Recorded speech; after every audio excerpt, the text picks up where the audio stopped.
experiences. And so one of the things for me, and in some ways it's a criticism from the outside markets, and that's why, again, being a CFO, you have to realize you have different constituents who have different points of view, but you have to do what you think is best. And where I was going to go with that is, we carry a lot of cash on our balance sheet as a company, and cash, everybody thinks cash is good, but when you're an investor, cash is a stranded asset that generates, sub acceptable returns. But I've kept more liquidity on our balance sheet and access to it, because I think, despite at times it feeling good, it also feels bad. Inflation feels like it's still going to be there, so interest rates are going to be higher for longer, and so you have these pops.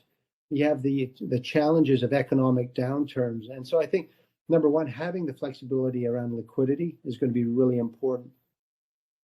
Don't spend it before you earn it, as another thing that comes to top of mind. And so we're going to be very disciplined about how we manage our cash flow. And then the third part is not being scared of volatility.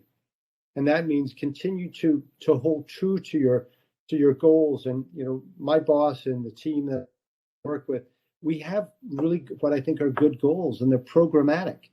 And we can't lose sight of it, because we think they are important for our future.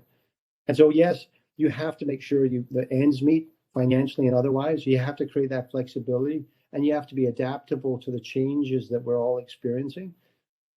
But also recognize that there's a lot of value, and we've experienced this over many of the other major sort of shocks to the system. When others pull back, keep on pushing forward. Just keep on pushing forward, because we know we got it right, and eventually things will turn. Nothing lasts forever, and even economic downturns or malaise doesn't last forever, and you're better positioned when things come back out. And so that's one of the other things I feel very, very confident about.